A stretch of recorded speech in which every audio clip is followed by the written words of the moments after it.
Assalamualaikum warahmatullahi wabarakatuh. Selamat pagi semuanya. Waalaikumsalam warahmatullahi wabarakatuh, Ibu. Oke, bisa dibuka kameranya semuanya. Kita on cam semuanya ya.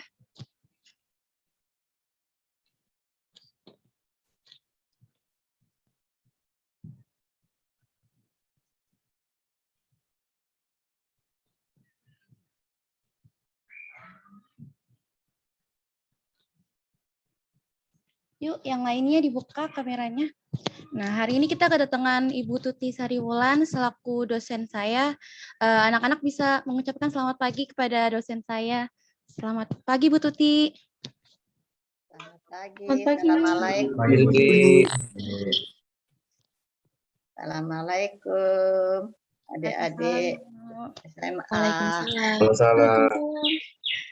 Sehat semua ya. Alhamdulillah, Ibu. Silakan Nanda, Bu Nanda dimulai. Ya mungkin sedikit perkenalan dari Ibu, bahwa Ibu di sini sebagai dosen pembimbing mahasiswa yang lagi praktek mengajar.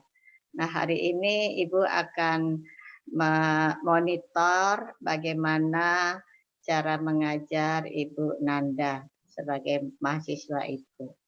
Ibu kira itu saja perkenalan dari Ibu. Tadi sudah dikatakan nama Ibu Tuti Sariwulan, dosen di Fakultas Ekonomi. Ibu akan menyimak dari belakang saja apa-apa yang dijelaskan oleh Bu Nanda. Silakan Bu Nanda. Baik Ibu, terima kasih atas sambutannya. Ibu mulai absen ya. Ibu mulai dari pertama. Alia ada? Hadir, Bu. Hadir. Abdul Ghani? Abdul Ghani belum hadir ya. Alfa. Abiyu Cahyo? Abiyu juga belum hadir. Alfa. Adi? Adi juga belum ada ya. Masih banyak yang belum hadir ya. Tolong ketua kelasnya bilang di kelasnya ya. Karena Ya, kita Bu. kelasnya udah mulai. Lalu Arjuna? Hadir, Bu. Oke, Arjuna hadir. Auli? Hadir, Bu. Oke, Zahra? Hadir, Bu. Zahra hadir. Bulan? Hadir, Bu. Bulan hadir. Kil? Hadir, Bu. Kil hadir. Afizah? Hadir, Bu. Hafizah hadir. Hanan? Hadir. Hanan hadir. Kesha? Hadir, Bu. Kesha hadir. Kevin? Hadir, Bu. Kevin hadir. Razan? Hadir, Bu. Razan hadir. Gaza? Gaza belum hadir. Prabu? Prabu juga belum hadir. Rahmaniah? Hadir, Bu. Rahmaniah hadir. Rashid? Hadir, Bu. Rashid hadir. Ridwan? Hadir, Bu. Ridwan hadir. Sela? Hadir, Bu. Sela hadir. Syifa Aulia? Hadir, Bu. Syifa Aulia hadir. Tiffany Dwi? Hadir, Bu. Hadir. Fania? Hadir, Bu. Fania hadir? Hadir, Bu. Oke. Wira? Hadir, Bu. Oke. Yasmina Zahra? Hadir, Bu. Yasmin? Hadir, Bu. Oke. Yasmin hadir. Jafira? Hadir, Bu. Oke. Jidane? Jidane? Jidane belum hadir ya? Oke, selanjutnya berarti yang belum hadir hari ini ada Abdul Ghani, Abio Cahyo, Adi Sugiarto, lalu ada Prabu, dan Jidane 5 orang ya yang nggak masuk. Tolong bilangin ya kalau misalkan yang belum masuk itu bilang kelasnya sudah mulai. Oke, kita langsung mulai saja. Ibu share PPT terlebih dahulu.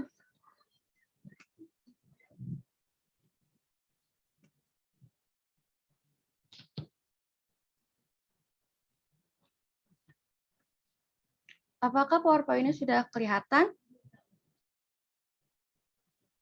Sudah, Bu. Oke, baik.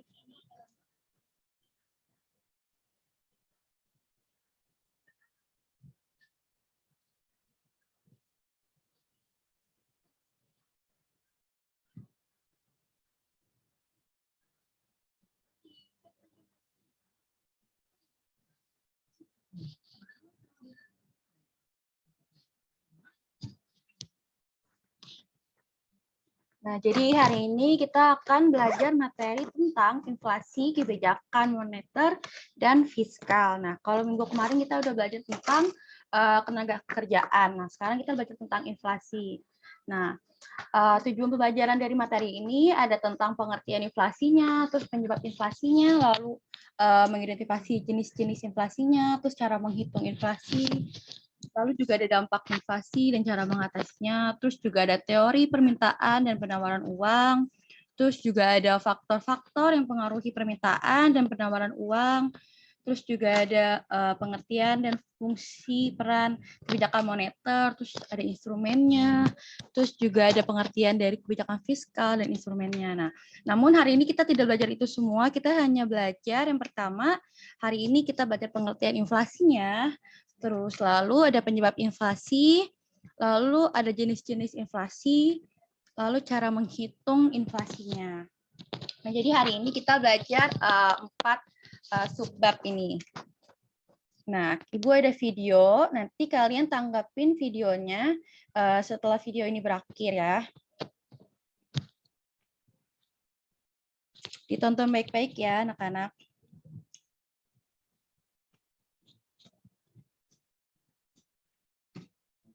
Menurut penelitian Bank Dunia tahun 2015, sekitar 100 juta jiwa penduduk Indonesia hanya memiliki penghasilan Rp330.000 per bulannya.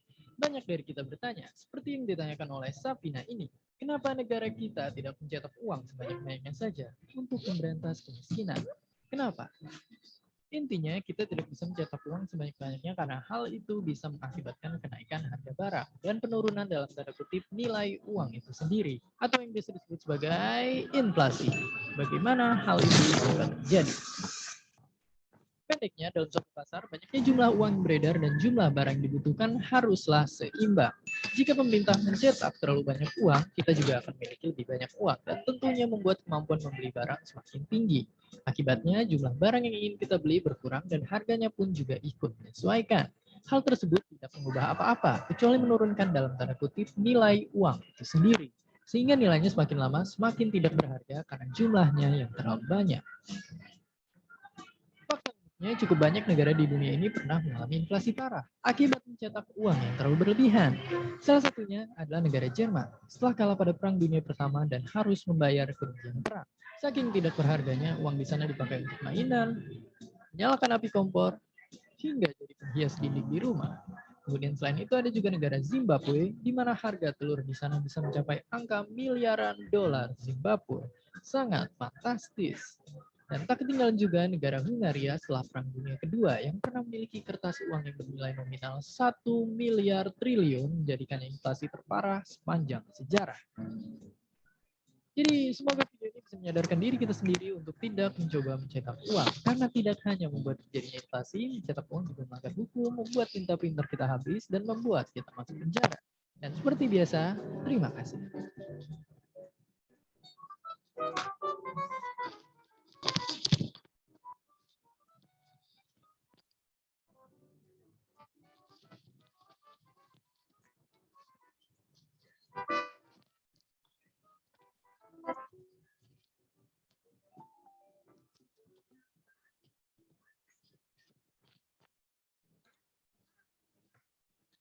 Nah, gimana? Ada yang mau nanggepin tentang video terkait video tersebut? Boleh? Langsung ngomong saja yang mau nanggepin. Ceritain aja tadi video tadi tuh tentang apa. Dia bilang kalau misalkan nggak boleh cetak uang tuh kenapa? Ada yang mau jelasin video tadi? Berarti ini ya Bu, inflasi itu makin banyak uang yang disalurin ke negara, berarti makin tinggi harga barang ya Bu. Jadi makin banyak demand Iya. gitu. Benar tadi yang dibilang Ridwan. Jadi kalau semakin terlalu banyak mencetak uang, akibatnya harga-harga barang dan jasa juga ikut naik. Seperti yang tadi dibilang di video, kalau misalkan jumlah uang dengan barang yang dibutuhkan itu harus sama, jadi harus seimbang. Jumlah uang yang beredar segini, barang yang dibutuhkan juga harus segini. Tidak boleh uangnya itu melebihi jumlah barang yang dibutuhkan. Tadi seperti Ridwan bilang dan seperti yang di video, kalau misalkan terlalu banyak akhirnya timbul inflasi. Nah, ada lagi yang mau nambahin? Ya udah, kita lanjut aja ya. Nah, jadi itu seperti tadi video dibilang, kalau misalkan kita itu nggak boleh nyetak uang besar-besaran terlalu banyak, atau misalkan kayak seperti Zimbabwe untuk menutupi defisit negara. Akhirnya mereka mencetak uang. Nah, tapi bukannya memperbaiki keuangan mereka, tapi malah mempersulit perekonomian mereka gitu. Harga telur aja bisa 1 miliar tadi ya, 1 miliar Zimbabwe. Nah, itu kan udah sangat parah banget berarti ya. Udah benar-benar nggak bisa ditoleransi inflasinya karena mereka terlalu banyak mencetak uang, akibatnya ya harga-harga barang menaik. Nah, terus seperti Jerman tadi pas karena perang mereka butuh uang untuk banyak, akhirnya uang yang dicetakkan terlalu banyak dan menyebabkan inflasi. Nah, langsung saja kita masuk ke materinya. Nah, pengertian inflasi. Nah, inflasi itu suatu keadaan di mana tingkat harga secara umum cenderung naik atau suatu keadaan di mana tingkat harga secara umum, ini double. Nah, jadi pokoknya suatu keadaan di mana tingkat harga secara umum itu naik. Nah, seperti video tadi. Jadi kalau misalkan mencetak selalu uang banyak, harga-harga terhadap suatu barang itu akan naik gitu. Jadi misalkan contoh pada saat Lebaran. Nah, itu kan harga-harga suka naik ya. Kenapa? Karena orang-orang pada saat Lebaran kan THR, pada punya uang, mereka pegang uang banyak, ngambil uang dari ATM. Nah, itu kan uang yang beredar di masyarakat itu banyak. Akibatnya pada saat Lebaran, mengapa harga-harga tuh suka balik tinggi? Karena orang-orang di masyarakat itu banyak yang lagi sedang pegang uang. Nah, penyebab inflasi itu biasanya terjadi yang pertama, karena tarikan permintaan. Inflasi tarik permintaan yaitu disebabkan naiknya permintaan total terhadap suatu barang dan jasa yang berlebihan. Nah, sehingga terjadi perubahan harga. Nah, kenaikan permintaan ini disebabkan oleh barang ekspor, terus kenaikan belanja pemerintah, terus untuk kebutuhan swasta. Misalnya contoh, pada saat Lebaran, kenapa bisa terjadi inflasi? Karena banyak orang-orang yang membutuhkan barang, misalkan daging. Daging harganya jadi naik kan pada saat Lebaran, karena banyak orang yang membutuhkan daging. Nah, akibatnya daging harganya menjadi tinggi. Terus juga baju-baju, biasanya harganya tadinya cuma satu potong 80.000. Nanti pada saat puasa menjelang Lebaran, karena banyak orang-orang yang ingin membeli baju untuk dipakai pada saat Lebaran, akhirnya harganya naik. Nah, atau juga pada saat Natalan, misalkan pada saat Natalan, Tahun Baru, hari-hari yang orang ingin merayakan, kayak gitu pasti banyak barang-barang yang naik karena biasanya mereka punya uang lebih atau uang beredar di masyarakat itu lebih banyak. Nah, jadi salah satu penyebab inflasi karena menaiknya permintaan terhadap suatu barang dan jasa yang mengakibatkan harga barang tersebut menaik. Nah, selanjutnya inflasi dorongan biaya produksi.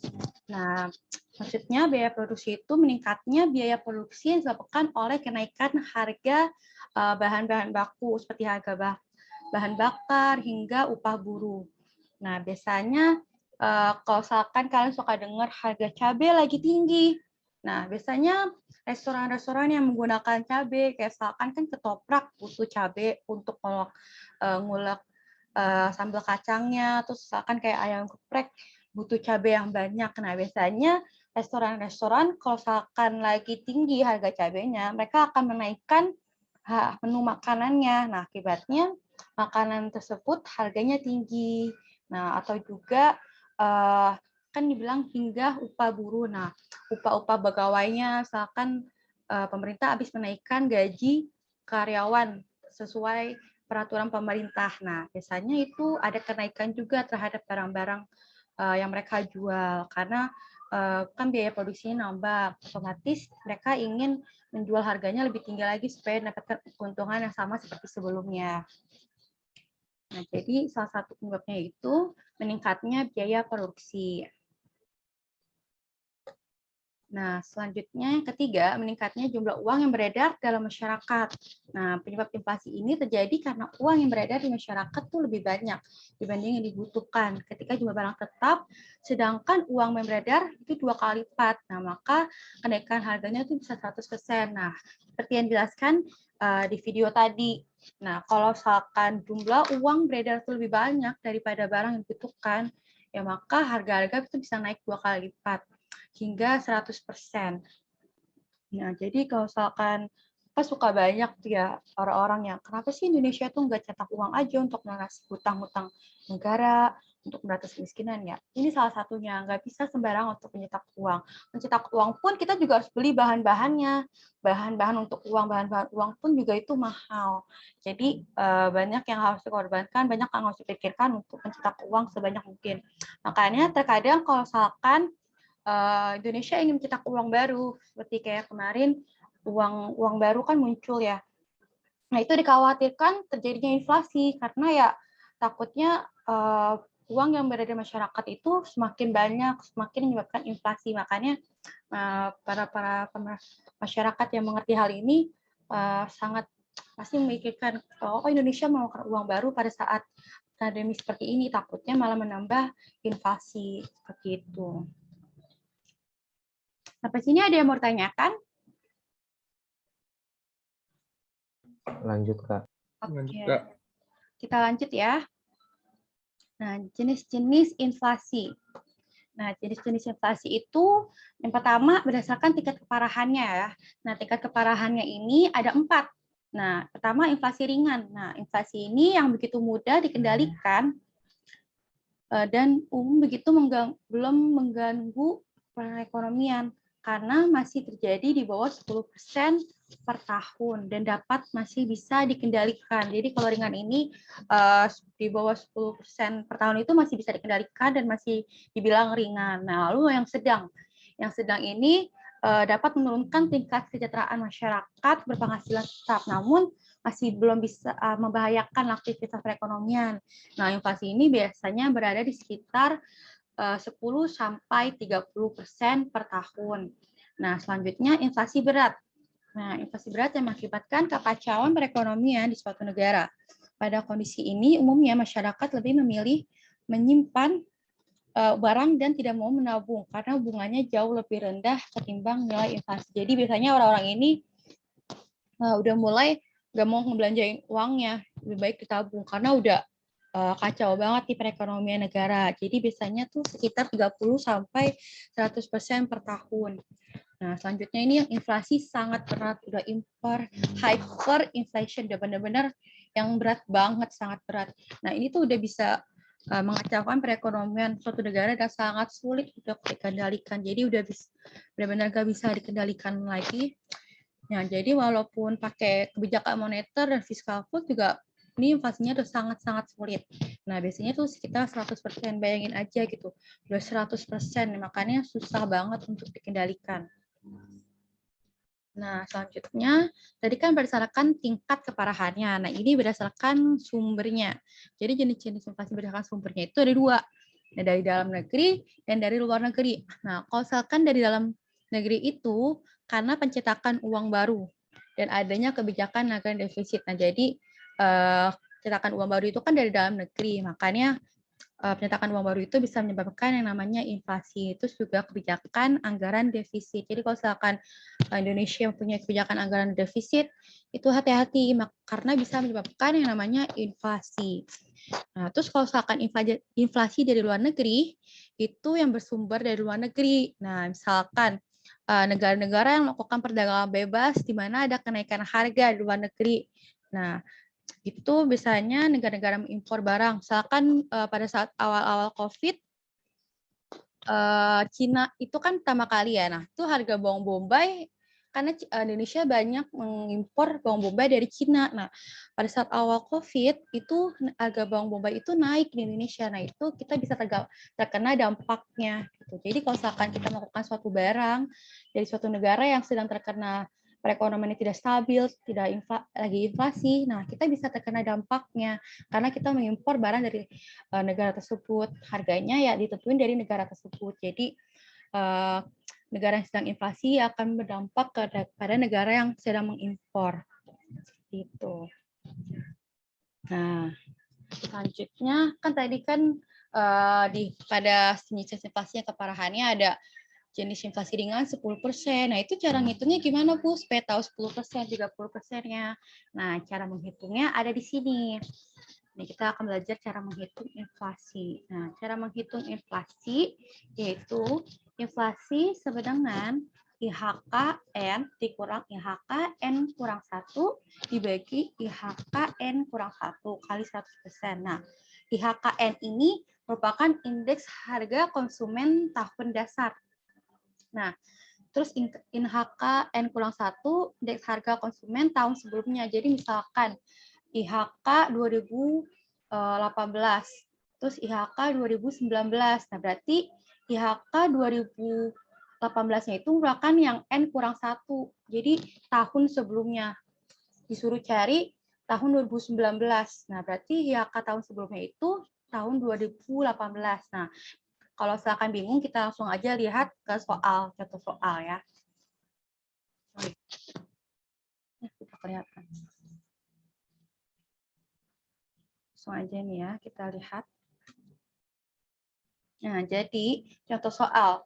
Indeks harga konsumen pada tahun 2018 sebesar 120,56. Nah, lalu pada tahun 2019, indeks harga konsumen menjadi 125,45. Berapakah inflasi pada tahun 2019? Nah, cara carinya seperti tadi rumus tadi, IHKN dikurang IHKN kurang 1 dibagi IHKN kurang 1. Jadi IHKN ini yang tahun 2019, yang tahun yang akan dicari. Lalu IHKN kurang 1 tahun sebelumnya, yaitu tahun 2018. Nah, tinggal masukin aja nih. 125 yaitu IHK tahun 2019 terus kurang IHK tahun 2018.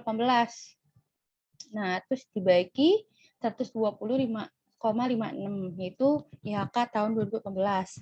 Terus dikali 100%, maka hasilnya sama dengan 4,5%. Nah, kalian bisa catat dulu rumusnya, nanti kita ada evaluasi terkait materi hari ini.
Jika sudah bilang ya.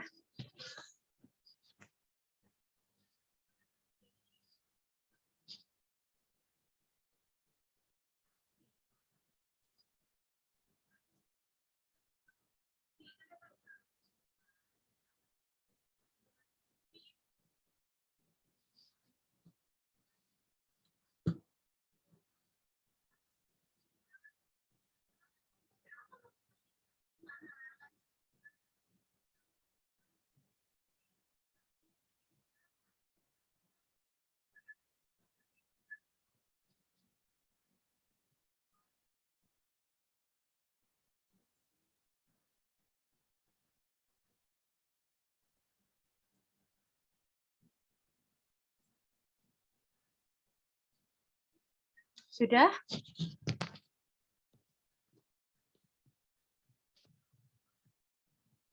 Belum, Bu. Oke, baik.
Sudah ya?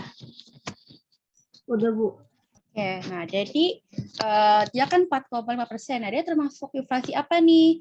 Kan tadi kan ada inflasi ringan, terus sedang, terus berat, terus sangat berat. Nah, dia termasuk ke dalam inflasi ringan karena di bawah 10%. Jadi kalau inflasi ringan itu di bawah 10%, maka inflasi pada tahun 2019 ini termasuk ke dalam inflasi ringan. Nah, kalau inflasi sedang kan tadi di antara di atas, coba kita lihat lagi ya. Nah, kalau misalkan inflasi sedang itu di antara 10 sampai 30%. Nah, lalu kalau misalkan inflasi berat 30% sampai 100%. Nah, kalau yang hyper di atas 100%. Jadi kalau misalkan nanti ada soal hitung-hitungan seperti tadi, terus ditanyakan, dia termasuk ke dalam inflasi apa? Nah, kalian bisa melihat lagi PPT. Nanti saya share PPT-nya di Google Classroom ya. Nah, jadi seperti itu. Nah, berarti kesimpulannya untuk materi hari ini, inflasi adalah suatu keadaan di mana tingkat harga secara umum cenderung naik atau suatu keadaan harga secara umum itu naik. Nah, maka penyebab terjadinya karena peningkatan permintaan, terus menaiknya biaya produksi, Terus meningkatnya jumlah uang beredar. Nah, kemudian jenis-jenis inflasi itu dibagi berdasarkan ada tingkat keparahannya dan berdasarkan sumbernya. Nah, jadi ini merupakan kesimpulan materi hari ini. Ada yang mau ditanyain dari materi hari ini sebelum kita evaluasi soal?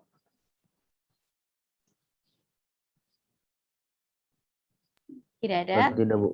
Ya, Oke, kita langsung lanjut ke materi soal ya. Kita hari ini tidak mengerjakan soal di Google Form, tapi langsung saja soal di sini. Jadi nanti soalnya bisa kalian tebak. Siapa yang mau jawab soal ini nomor 1?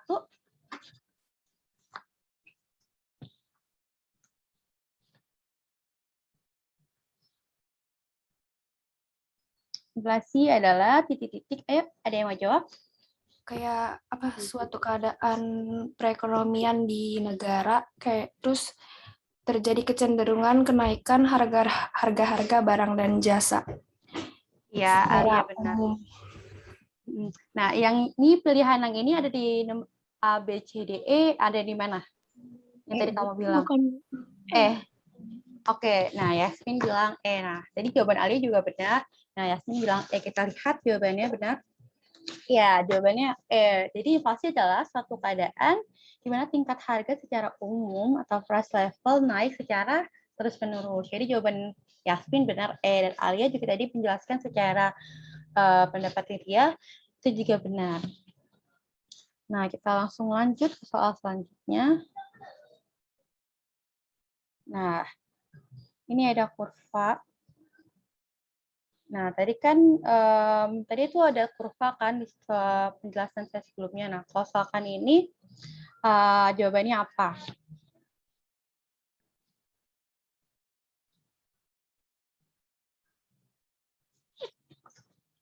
Jika tidak tahu, nggak apa-apa, nanti saya jelaskan. Mungkin masih banyak yang bingung ya kalau soal kurva. Nah, jadi kalau soal kurva ini, jawabannya itu C, tidak terjadi inflasi karena jumlah permintaan diimbangi dengan jumlah penawaran. Nah, jadi yang D ini kan permintaan. Nah, permintaan tadinya tuh yang di sini. Nah, tiba-tiba naik menjadi D1. Nah, begitu pula juga dengan penawarannya.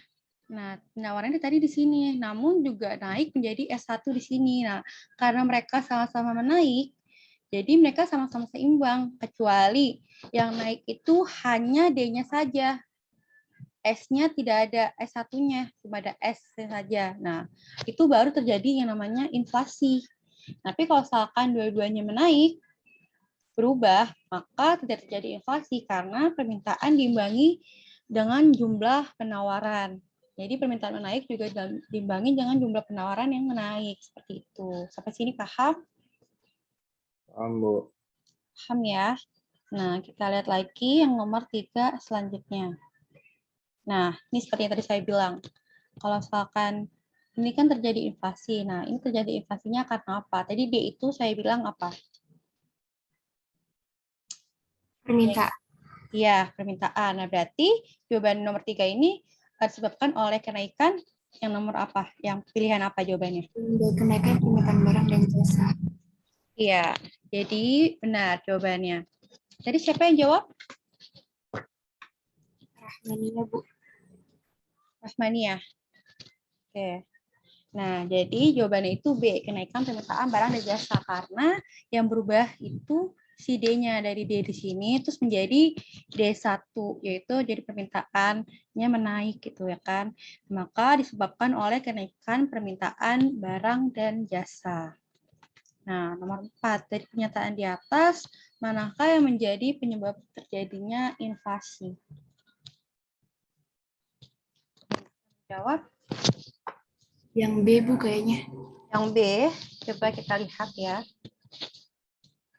Nah, jawabannya D. Tadi siapa yang jawab? Gak apa, nanti tetap dapat poin dari saya. Tadi siapa, masih Rahmania? Atau siapa tadi? Ya. Ya, oke. Nah, jadi jawabannya itu D. Kenapa? Nah, kita lihat D itu A, C, D. Nah, A, permintaan menaik. Nah, tadi ada tuh penyebabnya, yaitu karena disebabkan oleh permintaan yang menaik. Nah, terus C, meningkatnya jumlah uang beredar. Nah, terus yang D, naiknya biaya produksi. Jadi jawabannya itu A, C, D. Nanti kalau misalkan jawabannya yang A, B, C, nah yang B ini bukan penyebab terjadinya inflasi gitu. Jadi kalau penyebab inflasi itu permintaan menaik, terus meningkatnya jumlah uang beredar, terus naiknya biaya produksi. Nanti kalian bisa lihat lagi di PPT-nya, nanti saya kasih di GCR. Nah, selanjutnya nomor 5. Inflasi sedang, ini udah kelihatan nih, saya suka di mouse gitu. Nah, jadi jawabannya itu yang C ya, 10 sampai 30%. Nah, jadi inflasi sedang merupakan inflasi yang belum membahayakan. Nah, berapa rasio inflasi sedang? Yaitu yang B, 30% sampai dengan 60%. Nah, yang nomor 6, ada yang tahu? Ini termasuk inflasi apa pilihannya? Sedang, Bu. Inflasi berat. Tadi ada jawab inflasi sedang dan inflasi berat. Oke, kita lihat ya. Jawabannya itu apa? Nah, jawabannya itu inflasi berat. Nah, jadi buat yang jawab, jadi jawabannya itu inflasi berat. Nah, kenapa? Karena dia sebesar 40% ya. Kalau inflasi berat itu kan 30 sampai 100%. Nah, jadi jawabannya itu C. Coba kita lihat nomor 7. Ada yang tahu?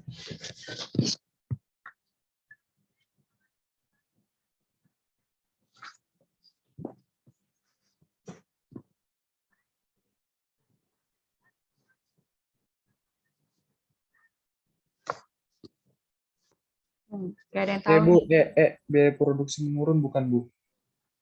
Biaya produksi menurun. Menurun. Coba kita lihat jawabannya Jidannya ya. Nah, jawabannya itu D, Jidan. Kenapa? Karena tadi kan sudah ada tuh 3 penyebab, yaitu demand pull inflation atau tarikan permintaan atau peningkatan permintaan. Terus yang kedua, naiknya biaya produksi, dorongan biaya produksi atau cost push inflation.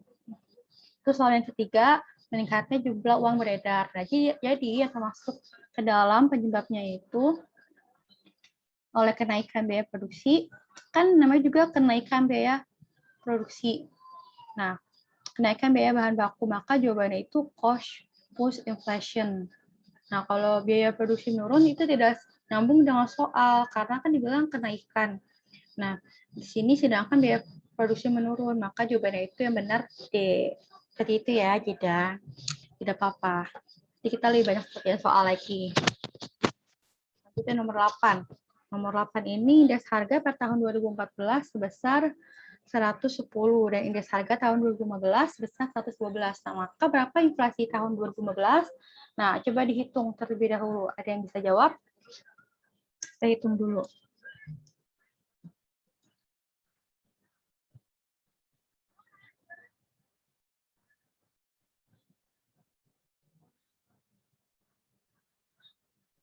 Yang E bukan sih, Bu? Yang E. Yang E. Oke, kita lihat jawaban Alia ya. Atau yang lain ada punya jawab pilihan lain? Oke, kita tunggu yang lain dulu. Kita lihat jawaban Alia tadi E. Nah, yang lain kira-kira jawabannya apa? Kita langsung jawab saja. E juga, Bu. E juga. Oke, kita lihat. Nah, jawabannya itu C, teman-teman. Nah, kenapa? Nah, kita lihatnya. IHK 2015 dikurang 2014 dikali 100%. Terus dibagi IHK 2014. Nah, 112 dibagi 110, terus dibagi 112 dikurang 110, terus dibagi 110, terus lalu dikali 100. Nah, hasilnya ini. Terus 2 kan bagi 110, terus dikali 100. Nah, ini kan 0,018 kali 100. Maka hasilnya 1,82. Nah, tadi tuh hasilnya itu kan 1,82. Kalau misalkan ini, jadi kita buletin gitu loh. Tadi kan 1,8181. Nah, karena belakangnya 8, maka kita buletin kan udah di atas angka 5, maka kita buletin tadinya angka 1 jadi angka 2, maka 1,82%. Jadi jawabannya itu C. Nah, bisa catat dulu soal yang hitung-hitungan ini. Caranya. Biar nanti pas saat UTS kalian mengerti.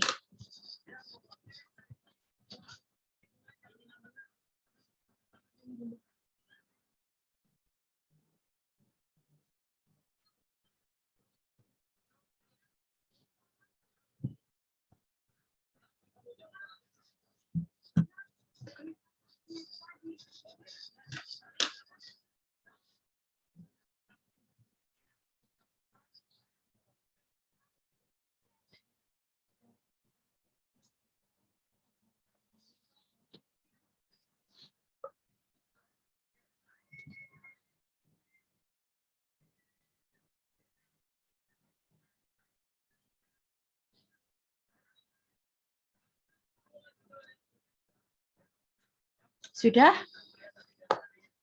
Kita lanjut ya ke soal selanjutnya. Nanti kalau misalkan belum tercatat ketinggalan, nanti bisa kalian lihat lagi di GCR ya. Nah, selanjutnya nih, kalau tadi kan garis suruh tentuin inflasi termasuk apa. Nah, ini termasuk inflasi apa dan berapa inflasinya. Coba dihitung. Salah nggak apa-apa. Seperti tadi kan salah tuh nggak apa-apa. Penting kalian juga berani mencoba dan sudah berani menjawab.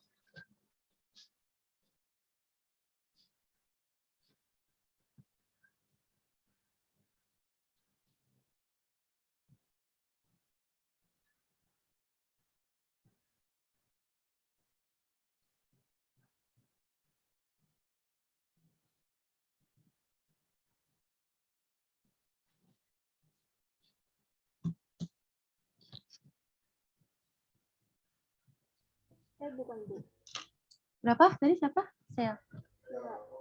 Sela. Sela jawabannya berapa? C. E. Oke, kita lihat ya. Nah, jawaban Sela. Jawabannya A, Sela. Nah, tapi jawaban kamu tuh udah benar, 8,25%. Tapi bukan inflasi berat, namun inflasi ringan. Nah, kenapa? Seperti tadi saya bilang, kan kalau misalkan inflasi ringan itu di bawah 10%. Nah, karena dia masih di bawah 10%, maka termasuk ke dalam inflasi ringan. Kalau berat itu dia udah 30% sampai 100%. Nah, mungkin kamu hitungnya udah benar nih. Bisa dilihat lagi berapa inflasi apa-apanya. Nah, cara ngitungnya sama seperti sebelumnya, YK 2020, terus lalu dikurang 2019, terus YK 2019 terus dikali 100%. Nah, seperti ini, masukin YK 2020-nya, terus masukin YK 2019-nya, terus dibagi sama YK 2019, terus dikali 100%. Nah, nih 130,45 dikurang 120,50 sama dengan 9,95. Terus dibagi 120,50. Terus lalu dikali 100. Nah, hasilnya maka 8,25%. Gitu. Nah, 8,25% ini termasuk ke dalam inflasi ringan. Nah, kita lanjut ke soal selanjutnya. Berdasarkan pernyataan di atas, manakah yang merupakan jenis inflasi berdasarkan sumbernya? Jadi kan ada tingkat keparahannya tuh. Nah, kalau berdasarkan sumbernya itu yang mana? Ada yang bisa jawab?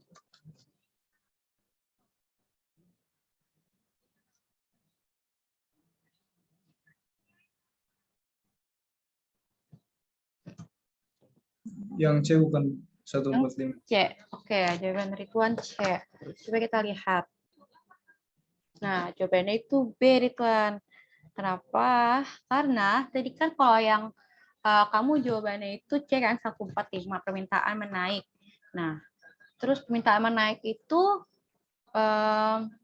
bukan karena berdasarkan sumbernya, kan, namun berdasarkan yang tadi penyebab-penyebab yang pertama. Itu kan nggak termasuk dalam berdasarkan sumbernya, itu emang asli dari penyebab inflasinya. Nah, kalau misalkan yang 4, misalkan uang baru, itu benar merupakan sumbernya. Nah, terus yang 5, anggaran negara defisit, itu benar. Nah, jadi kalau misalkan 4, 5 itu benar, nah, maka yang benarnya lagi itu yang Nomor 2, naiknya harga-harga barang impor. Kalau berdasarkan sumbernya, kita lihat. Nih, berdasarkan sumbernya itu ada 2, dari dalam negeri dan luar negeri. Nah, kalau dari dalam negeri itu tadi pencetakan uang baru dan adanya kebijakan anggaran defisit. Nah, itu kan tadi benar. Nah, yang satu lagi karena mengimpor barang. Nah, jadi yaitu biaya apa? Naiknya harga-harga barang impor, terus pencetakan uang baru, terus anggaran defisit. Maka jawabannya itu B. Nah, kita udah selesai. Sampai sini ada yang mau ditanyain? Enggak, Bu. Enggak ya?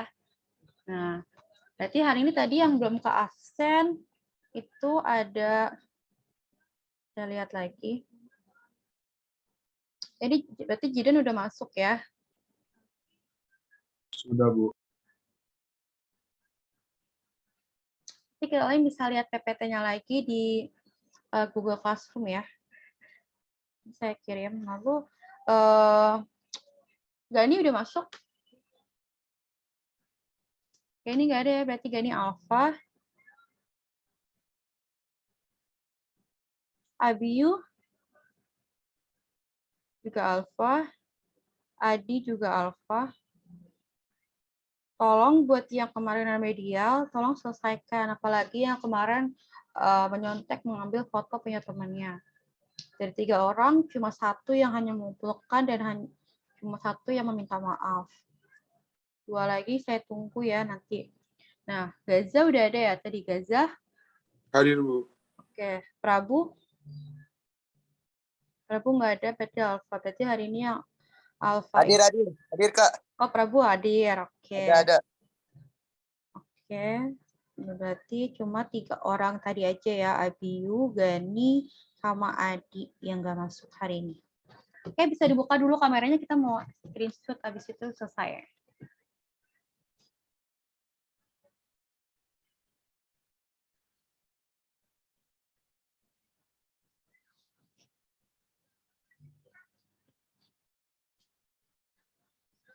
Yuk, yang lain.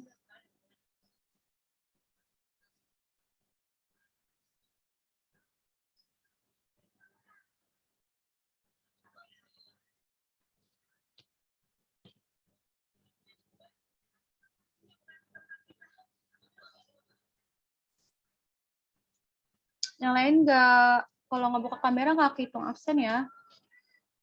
Bu Diza tadi nggak jadi hadir karena dia ada acara. Terus dia ada amanah. Pokoknya tugas-tugas sebelum UTS harus diselesaikan. Nanti saya kasih daftar-daftar nama yang masih tugas, yang ada masih kosong. Yuk yang lain, Fania, Bulan, Zafira, Wira, Gaza, Kevin, Sela, Auli, Al-Zahra. Yuk, kayak nggak buka kamera nggak kehitung absen ya. Kita mulai. 1, 2, 3. Oke, terima kasih semuanya. Assalamualaikum warahmatullahi wabarakatuh. Waalaikumsalam warahmatullahi Waalaikumsalam wabarakatuh. warahmatullahi wabarakatuh. Terima kasih, Bu. Terima kasih, Bu. Ya, sama-sama.